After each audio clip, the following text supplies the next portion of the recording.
everyone, welcome back to the channel. So today we're talking about something जो आपको आपके relationships में बहुत ज्यादा हेल्प करने वाली है। ये रिलेशनशिप वाली सीरीज का पार्ट 3 है। अगर आपने पहले 2 पार्ट्स नहीं देखे हैं तो उनका लिंक डिस्क्रिप्शन बॉक्स में दिया गया है, पहले वो देख लीजिए, उसके बाद या फिर पहले ये भी देख सकते हैं, उसके बाद वो देख लीजिएगा।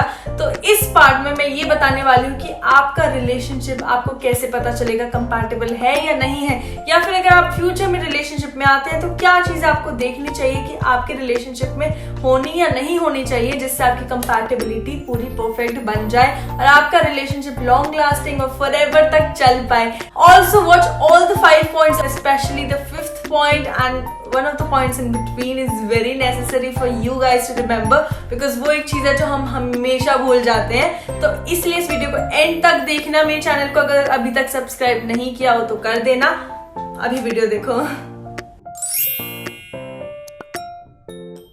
So point number 1, the most important, one of the most important points, सारे important है actually, वो ये है the partner should have the same values and same upbringing as yours।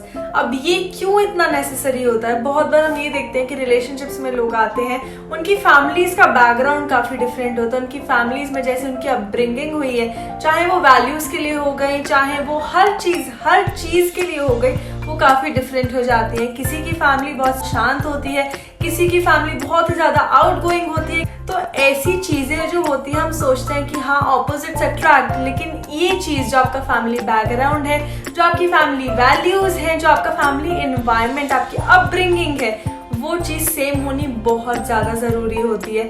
This is because जब आप किसी के साथ रिलेशनशिप में आते हो, you are there for a long time, most of the time it's for the whole life, right? तो उसके लिए आप ये चाहोगे ना कि जो आपका पार्टनर है वो वैसे ही रहे जैसे कि आप रहते हो, आपके पार्टनर में भी वही वैल्यूज हो जो आपको अपने घर से मिली है। तो हमेशा वो इंसान चूज करना जिसका फैमिली बैकग्राउंड, जिसकी अपब्रिंगिंग, जिसकी वैल्यूज आपकी फैमिली से और आपकी वैल्यूज से बिल्कुल मिलती जुलती हो। अब सेकेंड पॉइंट है, मैं ये जब पॉइंट बोलूंगी तो आप सब कहेंगे फर्स्ट पॉइंट तो बिल्कुल इसका ऑपोजिट बोला था, अब ये क्या बोल रही हो? तो हमेशा वो पार्टनर चूज करना जो आपकी तरह काफी कम हो।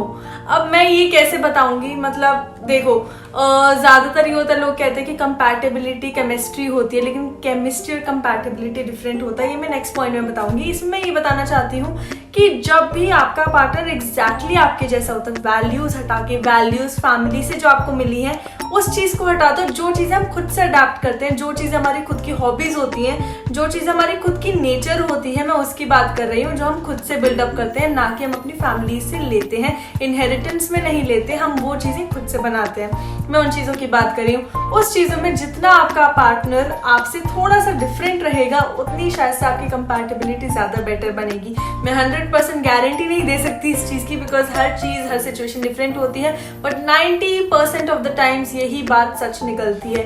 वो कैसे? फॉर एग्जाम्पल, अगर आपका पार्टनर आपके जैसे बिल्कुल सेम है, आपकी हॉबीज, आपकी लाइकिंग, सारी चीजें बिल्कुल सेम है, तो वो चीज एक फ्रेंडशिप में ज्यादा अच्छे से बन पाएगी, फ्रेंडशिप ज्यादा अच्छे से निभा पाएंगे आप लोग। लेकिन एक रिलेशनशिप में चाहिए होता है अंडरस्टैंडिंग, एक रिलेशनशिप में चाहिए होता है कि आप दोनों एक दूसरे को कंप्लीट करें, एक दूसरे से कंपीट ना करें। बिकॉज जब आप दोनों सेम होते हैं तो उसमें एक कंपटीशन की फीलिंग आ जाती है। उसमें मतलब आप समझ नहीं सकते, वो या तो बहुत ही ज्यादा फ्रेंडली आपका नेचर हो जाता है, या फिर आप में काफी ज्यादा कंपटीशन आ जाता है। लेकिन अगर आप थोड़े से डिफरेंट होंगे, आपकी लाइक्स, डिसलाइक्स, आपकी हॉबीज, ये सारी चीजें थोड़ी सी अलग होंगी, किसी की कोई स्ट्रेंथ है, दूसरे इंसान की दूसरी स्ट्रेंथ है, एक की ये वीकनेस है, उसकी ये स्ट्रेंथ है, इसकी ये वीकनेस है, उसकी वही चीज स्ट्रेंथ है, तो उससे आप दोनों एक दूसरे के साथ बहुत खुश रहेंगे। इसका मैं एक छोटा सा एग्जांपल ले लेती हूँ, एक पर्सोनिफिकेशन का एग्जांपल ले लेते हैं हम। जैसे कि 2 पजल के पीसेस हैं, अगर वो दोनों पजल के पीसेस दोनों राउंड है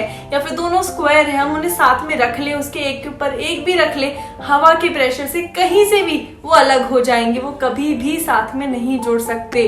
ठीक है, वैसे ही जो हमारे एग्जैक्टली जो हमारे रियल पजल के पीसेस होते हैं, जो कुछ ऐसे शेप के होते हैं, उन्हें जब हम ज्वाइन करते हैं, जो एक साथ ज्वाइन होते हैं, वो बिल्कुल परफेक्टली फिट होते हैं एक दूसरे के साथ। इस पीस में जो कमी होती है वो दूसरा फुलफिल करता है। तो इससे हमें क्या पता चलता है कि जब भी दो पार्टनर्स थोड़े से डिफरेंट होते हैं वो एक दूसरे को कंप्लीट करते हैं, और वो जो दो पजल के पीसेस जॉइन होते हैं उसे हवा नहीं उड़ा सकती, उसे जब तक कोई एक्सटर्नल प्रेशर या फिर वो खुद ना चाहे, मतलब मैं एक पर्सोनिफिकेशन में ले रही हूँ, तब तक अलग नहीं हो सकते।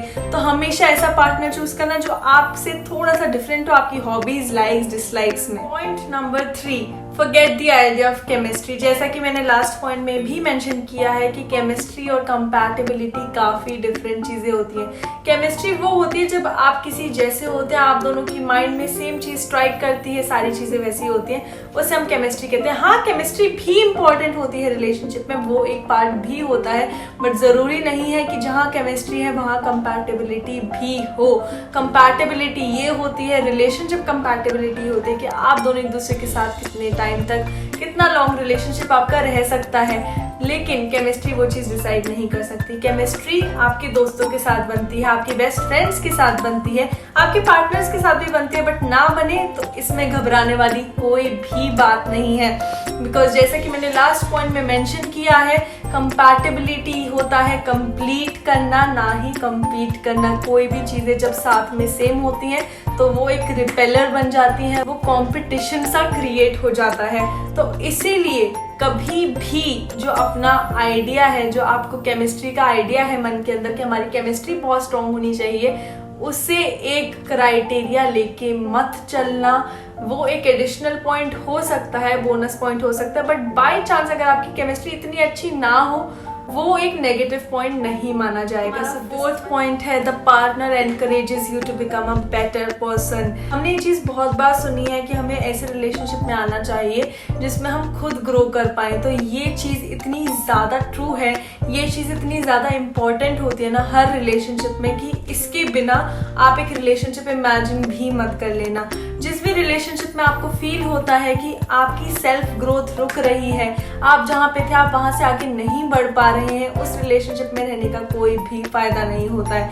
रिलेशनशिप क्या होता है, रिलेशन क्या होता है, जब आप एक दूसरे को कंप्लीट करते हैं, जब आप एक दूसरे को ग्रो करने में हेल्प करते हैं। आप खाली एक साथ ग्रो नहीं होते। This is not only about growing old together, this is also about growing individually, growing as a person, growing in the field of your career, in everything।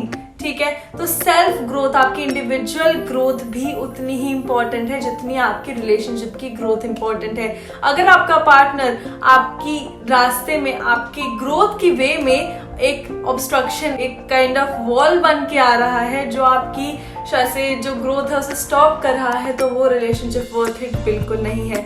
लेकिन वही पार्टनर अगर आपको आपकी ग्रोथ में हेल्प कर रहा है, वो आपको एनकरेज कर रहा है टाइम टू टाइम कि आपको ये काम करना चाहिए, आपको आपकी सेल्फ ग्रोथ के लिए टाइम स्पेंड करना चाहिए, तो वो पार्टनर से बेस्ट पार्टनर कोई आपको मिल ही नहीं सकता है।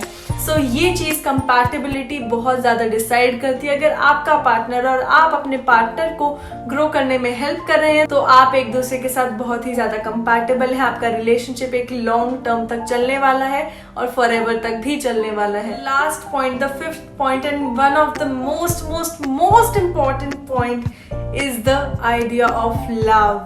अब आइडिया ऑफ लव एक बहुत ही ज्यादा कॉमन चीज सुनने में आ रही है कि रिलेशनशिप है तो लव तो होता ही है। तो इस पॉइंट का क्या सेंस है, क्या मीनिंग है?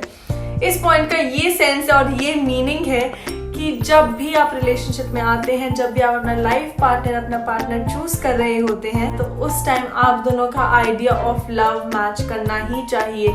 आइडिया ऑफ लव दो लोगों का बहुत ही ज्यादा डिफरेंट हो सकता है। दो लोगों के लिए लव का मतलब बहुत ही ज्यादा डिफरेंट हो सकता है। एक जने के लिए वो सिर्फ केयर हो सकता है, एक जने के लिए सिर्फ इमोशंस हो सकता है, एक जने के लिए सब कुछ हो सकता है, एक जने के लिए वो चीज मैरिज हो सकती है, एक जने के लिए वो चीज जस्ट रिस्पॉन्सिबिलिटी भी हो सकती है, एक जने के लिए वो चीज एक फैशन हो सकता है। जैसे कि आजकल बहुत ही ज्यादा कॉमन है कि लोग रिलेशनशिप्स में इसलिए जल्दी एज में भी इसलिए आते हैं क्योंकि उनके माइंड में ये होता है कि दिस इज इन फैशन, ये करेंगे तो हमारी पॉपुलैरिटी बढ़ेगी कि we have a boyfriend, we have a girlfriend, right. तो आपका आइडिया ऑफ लव आपके पार्टनर से बिल्कुल ही ज्यादा मैच करना चाहिए। अगर वो चीज अलग है, आपके माइंड में एक चीज है, उसके माइंड में दूसरी चीज है, तो आप दोनों की कंपैटिबिलिटी बिल्कुल भी नहीं है। तो सबसे पहले when you are meeting a person, when you are thinking of a person to become your partner, you should always know their idea of love. You should always ask their idea of love, because अगर वो चीज़ गलत हो गई, अगर वो idea आपको नहीं आया, अगर आपको नहीं पता चला कि उनका आइडिया ऑफ लव क्या है, उनकी प्रायोरिटीज़ क्या है, ये रिलेशनशिप जो है उनकी लाइफ में कैसे इंपॉर्टेंट है, उनकी लाइफ में क्या रोल प्ले करता है, और वो रिलेशनशिप वो कहाँ तक रखना चाहते हैं, किस लिमिट तक रखना चाहते हैं, तो वो चीज़ आपको बहुत ही ज़्यादा हर्ट करेगी आगे अगर आपको नहीं पता हुआ तो इसीलिए you should always have a partner whose idea of love is same. अब बहुत केसेस में ऐसा भी होता है कि लोग रिलेशनशिप्स में आ जाते हैं, इस चीज़ पे फोकस नहीं करते, वो जल्दी जल्दी में रिलेशनशिप में एंटर कर देते हैं, लेकिन बाद में जैसे जैसे टाइम पास होता है तो उन्हें एक दूसरे के बारे में पता चलता है, उन्हें ये पता चलता है कि अगर सामने वाले का आइडिया ऑफ लव डिफरेंट है तो वो खुश बिल्कुल भी नहीं रह पाते। तो always consider the idea of love as a first priority when you are coming into a relationship. वैसे सारे पॉइंट्स, ये पांचों पॉइंट्स बहुत इंपॉर्टेंट है when you are looking for a compatible partner, when you are with a person and you are deciding to spend your whole life with them. So keep these all 5 points in mind and always remember this thing कि अगर ये पांचों points आपके सही हो जाते हैं, सही बैठ जाते हैं आपके पार्टनर के साथ, तो आपका रिलेशनशिप सबसे ज़्यादा बेस्ट है। इससे ज़्यादा बेस्ट कोई रिलेशनशिप हो ही नहीं सकता, आपको कोई इससे ज़्यादा परफेक्ट पार्टनर नहीं मिल सकता। एक स्पेशल टिप ये है कि never look for a person like you wanted. कभी भी ये मत सोचना कि मेरा पार्टनर ऐसा होना चाहिए, उसमें ये क्वालिटीज होनी चाहिए, वो ऐसा करता हो, ये करता हो, लेकिन हमेशा आपको ये प्रे करना चाहिए कि आपके लिए जो बेस्ट हो वैसा होना चाहिए, बिकॉज हर इंसान के लिए कोई और तरीके का इंसान बेस्ट होता है। हर इंसान के लिए वो इंसान, एक आइडियल पर्सन जो हमारे माइंड में होता है, वो बेस्ट नहीं होता। अगर वो इंसान आपको मिल भी गया, वो आइडियल पर्सन जैसा आपको चाहिए था, तो हो सकता है आपकी कंपैटिबिलिटी इतनी अच्छी ना हो, ऐसी पॉसिबिलिटीज होती हैं। So always demand for a person from the God, always demand a person in your life that is the perfect person for you, because this thing will change your lives. This idea, this thought, when you inculcate in your lives, will change everything. All the best for your relationship, all the best for your lives. So if you like this video, do like this video, comment down your views about relationships, about compatibility. Let me know the topics you want me to make videos on, and subscribe to my channel obviously, and press the bell button so that you get notified every time I upload a new video. Take care, bye.